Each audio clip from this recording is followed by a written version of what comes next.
Good evening, Facebook. Good afternoon, wherever you are.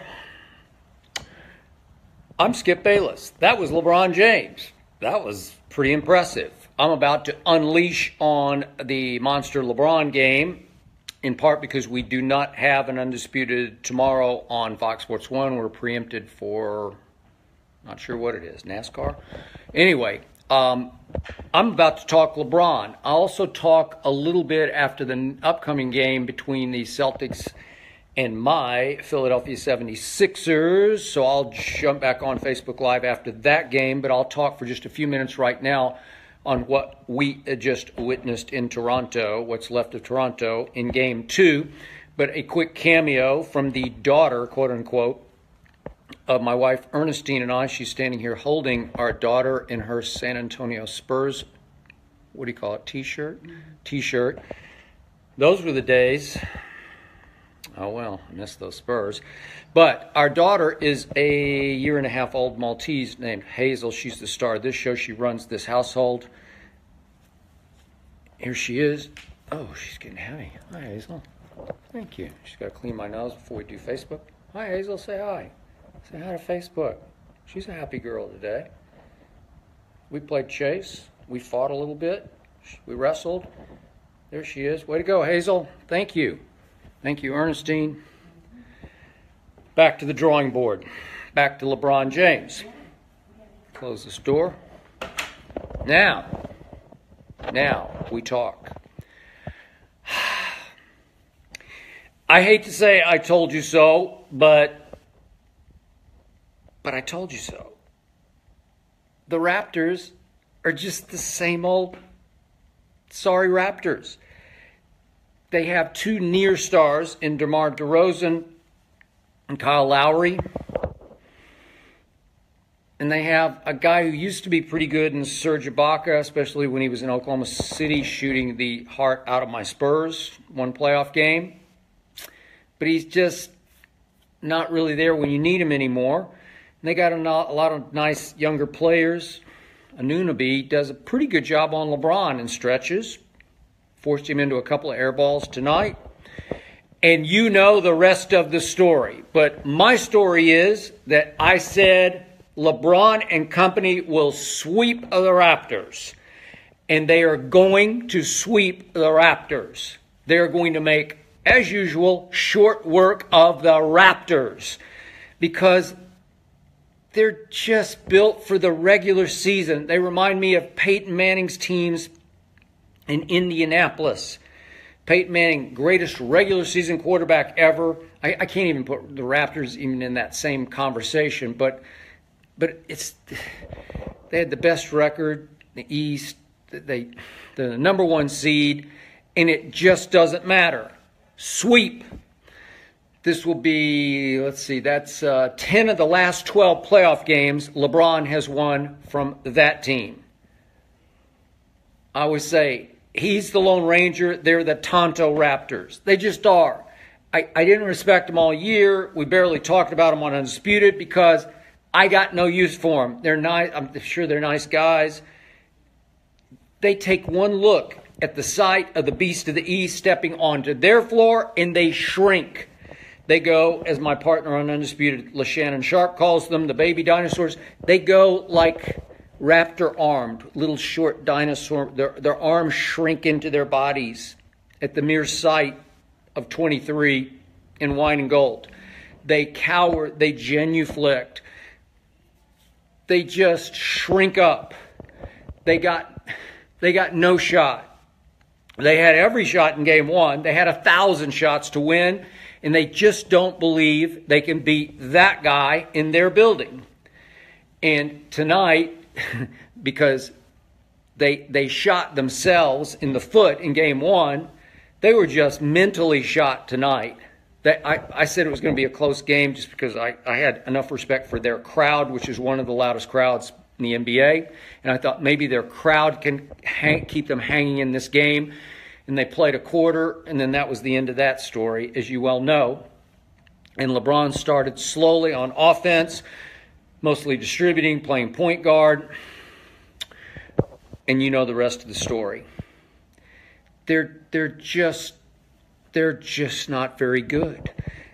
LeBron James psychologically owns this team, and then this game degenerated into the second half of LeBron, I just think, clowning the Raptors with this Jordan-esque fadeaway that he borrowed from later career Michael Jordan, just the way he borrowed number 23 from Michael when LeBron came out of high school straight into the NBA and said, I got next. Well, you got next, but you ain't that guy, and you'll never be that guy, that ghost you're allegedly chasing in Chicago, because that guy was 6-0 in NBA Finals with 6 MVPs. That's over. But LeBron tonight, you give him Toronto at Toronto with a 1-0 lead, he's going to do that. He's going to clown you with this new fadeaway that I haven't seen that much of, but I like it. I like LeBron's form on it. I like the fact that it's such a high degree of difficulty shot that it takes some outside shooting pressure off LeBron, because nobody really expects those to go in. And once he gets hot, and then he was at the end just heat checking like crazy, he ended up shooting another air ball, but that's fine because he made, what did he make? I don't know. I didn't count them, 6 or 7 of them. And his form, he looks more comfortable with the fadeaway. His follow-through is better. He's not nervous-handed as he can get on threes when everybody's expecting you. LeBron, you're the best player on the planet. You got to make that wide-open three, right? And in game 1, he goes 1 for 8 from 3 and 1 for 6 from the free throw line, and they still won the game. They had every chance in the world, and that was the end of the Toronto Raptors as we knew and did not love them. I'm pretty sure tonight is the beginning of the end of this whole basketball team. I'm pretty sure in the offseason they're going to sit back and say, Toronto ownership and front office, and say, I don't know, man. We tried. We failed. Here comes Boston. Here comes, my God, here comes the 76ers. And there's still LeBron. We don't know where he's going to be next year. But if he's still in Cleveland, Toronto's just got issues. So they're going to win another, whatever they win, I don't know, 60-some games. And they're going to flame out in the postseason. They're going to get embarrassed, humiliated, bum-rushed. They're going to get swept by whoever, especially if it's LeBron in the postseason, because they're just built to win a whole bunch of regular season games. And what gets me about the box score, I don't have it in front of me. I'm just going completely off the top of my head. But look at the box score tonight. Look at what Toronto did. And it looks okay. They shot 54% from the field. That's okay. That'll work. DeRozan was okay. Lowry, okay. What was it, like 24 and 21 that they got? So you can't look at those numbers and say, oh, they were pathetic. They weren't pathetic. They shot 40% from 3. What were they, 12 of 30? They made one more 3 than LeBron's team made. Wouldn't you think that would work at home? Nope. 128 to, what was it, 110? I forget what it was. But it was just a rout. It was a rout after 3 quarters. And LeBron is shooting fadeaways and just making fun of them, just rubbing it in, just humiliating them. And LeBron is one of the all-time great front runners, and I mean that as a compliment. If he gets you down, he will bury you. If he starts feeling it and starts smelling your blood, he will bury you. And he buried them tonight in every way possible with 43 points, was it? Yeah, 43 and 14 assists. And after my partner on Undisputed, again, you can watch us 9:30 to noon Eastern on Fox Sports 1. LaShannon Sharp has just been annihilating Kevin Love for about a week on the air, and I've been defending Kevin Love, although I'm a big fan of Tristan Thompson, and I thought Tristan Thompson would play more tonight. Ty Lue, to his credit, said, I'm sticking with Kevin Love in the starting lineup. And what happened tonight? Kevin Love played like a 5-time All-Star. Oh, wait a second. He is a 5-time All-Star. Wow. Who knew? Because he's the whipping boy. He's the scapegoat. He's the the number one blame target on the Cavaliers. Kevin Love, he's not there for LeBron. LeBron doesn't have any help. I'm going to say it one more time. Game 7 against Indiana last Sunday. I don't know what happened. LeBron checked out, cramps, some minor injury. I have no idea. I didn't see him limp. I didn't see him cringe. I didn't see anything. But he checked out and he walked to the locker room. Then he walked back to the bench and he sat on the bench for a while. He's gone for 5 game minutes. And in that stretch, including just the few seconds during which he walked back onto the floor, Kevin Love hit 2 threes and a mid-range jump shot. That's 8 points as they increased the lead from 1 point when LeBron checked out to 12 when LeBron had just barely checked back in. 1 to 12 and the game was basically over. You don't think Kevin Love saved the season? Saved some of LeBron's legacy there? Because that would have been the first round exit in LeBron's 15-year NBA career.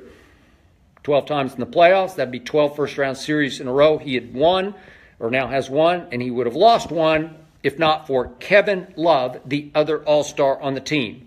Kevin Love tonight had 27 and 9 through 3 quarters. Wound up with 31 and 11 through the game. That's a 5-time all-star. That's big time. That was way too much for Toronto. LeBron obviously was way too much for Toronto. And this series is over. They will go home. And now I predicted today on Undisputed, I thought the role players would step up and start making shots. Jeff Green had another very nice night. George Hill had another very nice night. So they were in double figures. So Cavs had 4 in double figures. But I thought, and Jordan Clarkson hit a couple shots late, I thought Jordan Clarkson would bomb some threes, make 3 tonight. I thought Hood would hit a couple of threes. Hood still is lost, Rodney Hood. And yet, when they go home, now that the onus is off the second team, now that the Cavs are in control and the pressure's off because Indiana just kept the heat on this team for 7 straight games and outscored the Cavs by 40 total points over the 7 games. So a lot of burden was on the second team because those guys did not want to be the reason LeBron lost his first ever first-round series. And now that they're more comfortable going home, I'm going to say it again. Jordan Clarkson can play. 6 feet 5 inches tall. Rodney Hood is like 6'8", can just shoot the lights out. Trust me, as a Spurs fan, there have been nights when he goes off. He used to go off on the Spurs, and I would just hide my eyes because he just gets unstoppable. That will happen again. We haven't seen hide nor hair of Larry Nance Jr. What happened to him?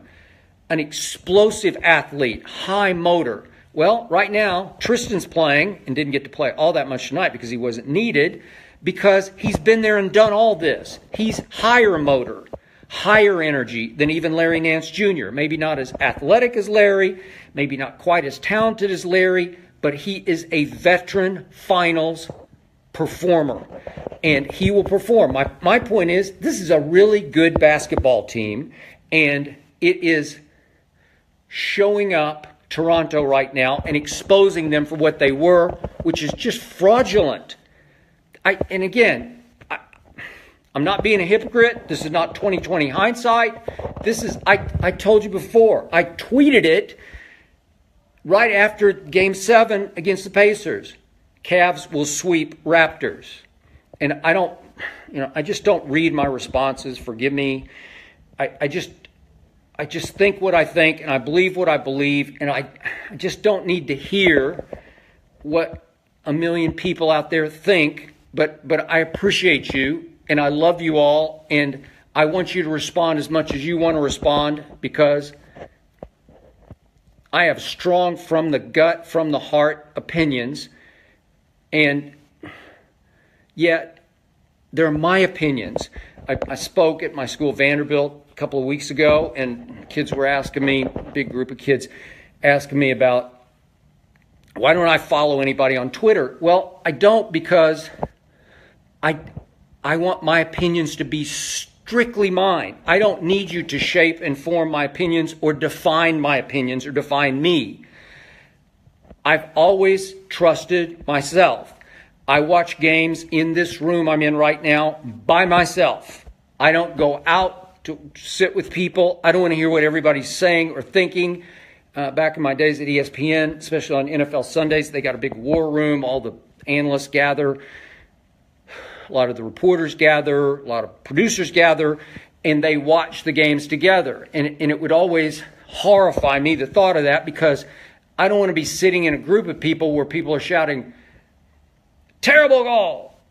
What are they doing?" And I'm thinking, no, wait a second. That was actually the right call. So I don't need, I don't want sheepthink, and I wouldn't want it on my network. I'm not taking a shot at ESPN. I get all that because everybody, Fox has the same thing. Every network has that sort of war room. Everybody's watching together. But just me, I want to watch by myself. I want to form my own opinion of what I just saw. And so I just hung right in with my gut feeling after Indiana, and I said, the Cavs are going to sweep the Raptors. And all I look at on Twitter are my analytics because I want to know what people are responding to. I don't care how they're responding or what they're saying, but just that they're responding, that people were interested in that, because it's going to help me program Undisputed tomorrow. Oh, that's a big issue with people, and that was a big issue. My engagements, it's just, I don't even know how to explain what an engagement is on Twitter. You folks are probably way ahead of me on this, but I just know it's how many times that is dealt with on the internet. Retweets, clicks, whatever it is. The total engagements for that went up in the million. It went over 1 million, I should say. And I was like, wow, I guess either Toronto fans are upset or Cav fans are upset that I'm trying to, that was the big point on Undisputed from LeShannon Sharp. He said that I had hidden agenda, that I had ulterior motive, that I'm trying to set up LeBron for a fall. No, I'm not.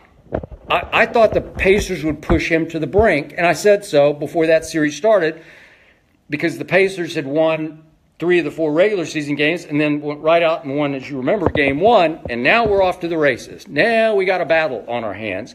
But these guys had lost the last 2 games the Toronto Raptors had to LeBron, and the new Cavs on April 3rd just cleaned them out. It was at Cleveland, and I thought it was significant. I thought that was their chance to walk into LeBron's house and make a statement of, hey, we're different this year.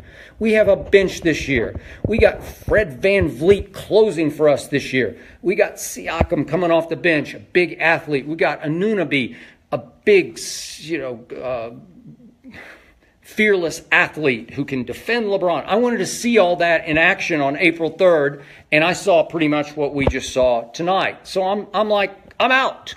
And I called it a sweep, and I'm pretty sure LeBron's going to get great rest, which is going to help him immensely, because I think Jordan Clarkson, and I think Rodney Hood, and I think even some Larry Nance will help them at home close this thing out in games 3 and game 4. And it will be over. And I'm going to predict again that Jordan Clarkson's going to make in game 3 3 threes.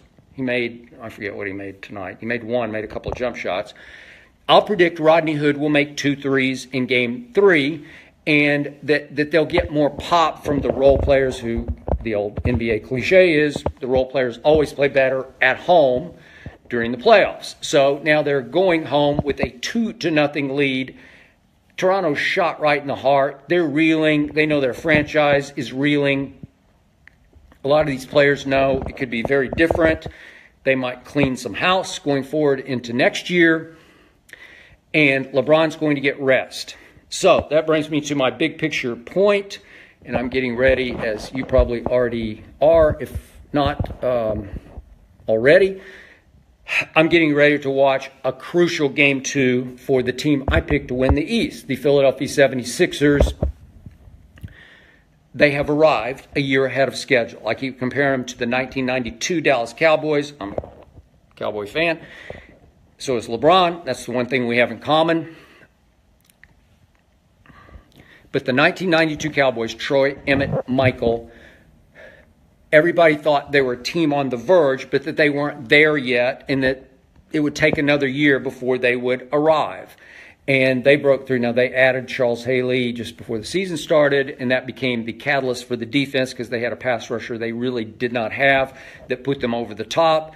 And did they ever arrive with a crescendo in San Francisco in the NFC Championship game? Troy Aikman to Alvin Harper, touchdown late, Steve Young and company reeling, and Dallas, of course, went on and crushed Buffalo in the Super Bowl. And I think Philly has that kind of potential. So I'm about to let you go watch this game, but Philly now leads 11-7, I believe, with 6:30 left in the first quarter. I got the Sixers. I got them winning tonight and battling through a 6-game series with the incredibly impressive, highly respected Boston Celtics of Brad Stevens. Again, I see Jaylen Brown is playing tonight, so that should help some. So we'll see how it goes. But this is obviously a crucial game for my Philadelphia 76ers. And now LeBron's going to have a leg up because he's going to get a lot of rest going into the Eastern Conference Finals. And yet, I still say this team is just too explosive and too talented and too big and just too Embiid, too Ben Simmons. You saw what happened on March the 1st. Remember that game at Philadelphia? I'm sorry, at Cleveland. And then you remember the late season game, the Friday night game, in which LeBron had the 3 free throws to tie, got the call, and predictably he missed the second one. LeBron James, I'll leave you with this, is simply the all-time worst great player, free throw shooter under 7 feet tall. There's never been a worse one, and he did it again tonight. 4 of 8. 1 for 6 against Toronto in the game 1. 4 of 8. What? 4 of 8? Really? So that's 14 free throws. 5 of 14. That's not very good. I got a bet ongoing with my man LeShannon Sharp, again, undisputed, 9:30 to noon Eastern on Fox Sports 1, that he lost another case of my Nectar of the Gods Diet Mountain Dew during the regular season because I bet him that LeBron would not shoot 80% from the free throw line in the regular season, and he shot his usual career 74%.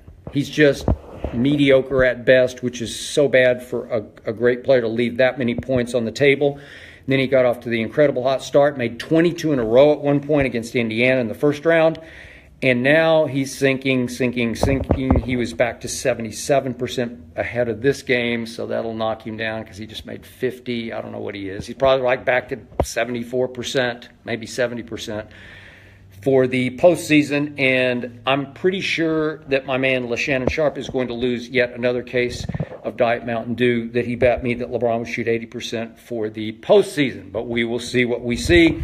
LeBron has changed his free throw routine 479 times, and the latest one has him leaning toward the basket, actually making it a 13-foot shot instead of a 15-foot shot, so he tries to sort of almost push the ball straight into the basket. I do like the form. I like the follow-through, but he's been stepping across the line. In game 1, they finally called it on him, and it discombobulated him, and he went 1 for 6, and then tonight it was pretty shaky, 4 of 8.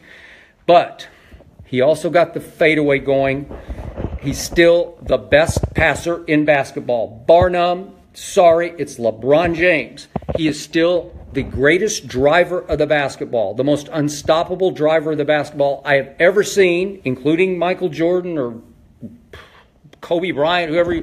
It's LeBron. Greatest driver, most unstoppable driver of the ball because he's ambidextrous, he's got both hands, and he can lay it off the glass either direction, and he is still very explosive after 15 seasons in this league.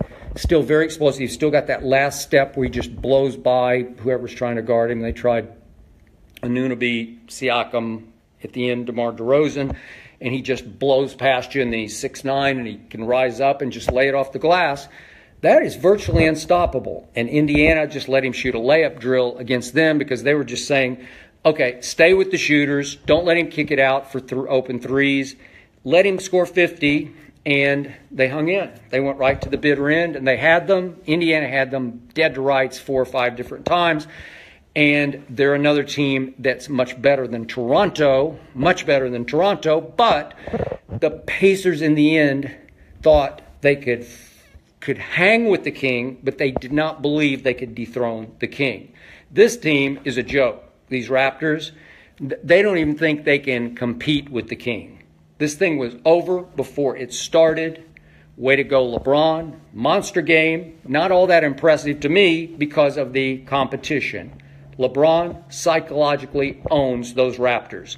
This thing is over. This is going to be a sweep, and LeBron is going to get plenty of rest leading into game one of what I hope will be Philly against LeBron. And that will be a spectacle. That will be epic. To me, that will be when the playoffs really start, and I can't wait to talk about that on Undisputed. Again, we don't have a show tomorrow. 9:30 noon Eastern, Fox Sports 1, Monday. Monday, we will be back. I will be back briefly after this game tonight to put it all in one last perspective because I just can't talk me enough NBA. So, suffer me that. I'll see you soon. Thanks for watching.